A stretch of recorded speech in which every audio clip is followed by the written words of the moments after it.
বাংলাদেশ তো কিছুদিন আগে ঘুরে এসেছি, পুরোটাই ধান ক্ষেত।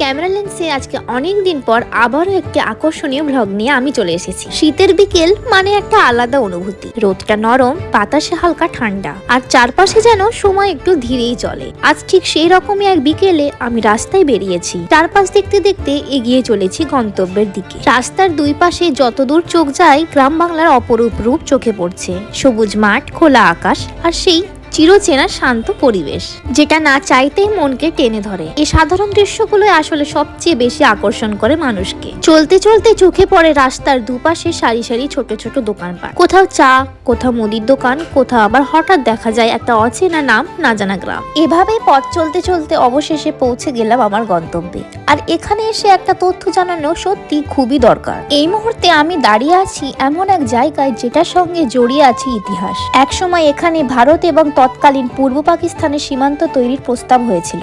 ইতিহাস বলছে এখানে প্রায় 7 দিন পর্যন্ত পাকিস্তানের পতাকা উড়েছিল। এই জায়গাটায় দাঁড়িয়ে থাকলে একটা অদ্ভুত অনুভূতি হয়। চারপাশে কোনো কোলাহল নেই, কিন্তু বাতাসের ভেতরে যেন পুরনো ইতিহাসের ফিসফিসানি।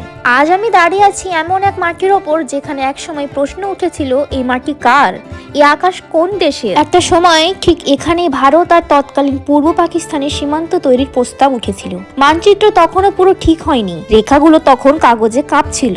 ইতিহাস বলে এবং পূর্বপুরুষরা বলে গেছেন প্রায় 7 দিন এখানে পাকিস্তানের পতাকা উড়েছিল। হ্যাঁ, মাত্র 7 দিন, কিন্তু এই 7 দিনও ইতিহাসের বিশাল একটা অংশ। পরে সিদ্ধান্ত বদলায়, বর্ডার লাইনের দাগ সরে যায়। আজ আমরা যে সীমান্ত রেখার মানচিত্র দেখি সেটা তখনকার সেই বদলে যাওয়া সিদ্ধান্তের ফল। কোনো বোর্ডে লেখা নেই সেই গল্প, কোনো ফলকে খোদাই করা নেই সেই ইতিহাস, কিন্তু যারা জানে তারা অনুভব করে।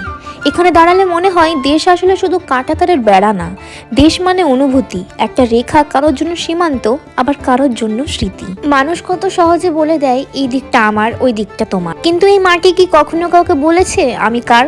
এই নদী কি কখনো জিজ্ঞেস করেছে আমি কোন দেশের? হয়তো এই কারণেই এই জায়গাটায় দাঁড়িয়ে থাকলে মনের ভেতর এক অদ্ভুত প্রশ্ন জাগে, দেশ কি শুধু সীমারেখা, নাকি দেশ আসলে সেই সব মানুষের গল্প যারা এই মাটির ওপরে হেঁটেছে, হেসেছে এবং কেঁদেছে। আজ আমি শুধু একজন পথিক, এই ইতিহাসের পাশে কিছুক্ষণ দাঁড়িয়ে থাকা একজন দর্শক, কিন্তু এই মাটি, এই বাতাস, এরা সাক্ষী সবকিছুর। যাই হোক, আমি আজকে কলেজে এসেছিলাম একটা বিশেষ কাজে এবং সেই কাজটা হয়ে গেছে।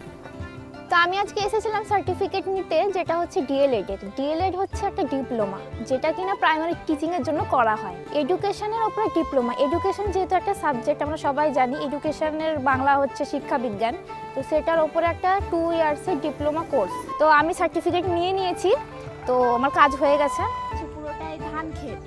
হ্যাঁ, এই দিকটাও ধান ক্ষেত। এখন যেহেতু ধান উঠে গিয়েছে, তো এই সোনালি সোনালি একটা মনে হচ্ছে, আমার তো মনে হচ্ছে একটা সোনালি চাদর পেছানো রয়েছে, এতটা সুন্দর লাগছে।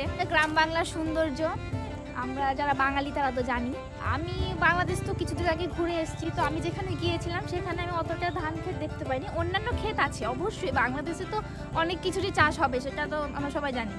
এবার ফিরে এলাম পাশের একটা ছোট শহরে। এই শহরটা খুব বড় কিছু না, কিন্তু এখানকার একটা জিনিস অসম্ভব বিখ্যাত, সেটা হলো চা। ইতিহাসের ছোঁয়া আর একবার চা, এই সব মিলিয়ে আজকের দিনটি সম্পূর্ণ হলো। আজকের মতো এখানেই শেষ করছি। ভিডিওটি ভালো লাগলে লাইক, শেয়ার এবং কমেন্ট। এরকম আরো আকর্ষণীয় তথ্যমূলক ব্লগ দেখতে আমার সঙ্গে থাকুন সাবস্ক্রাইব করে। বাই।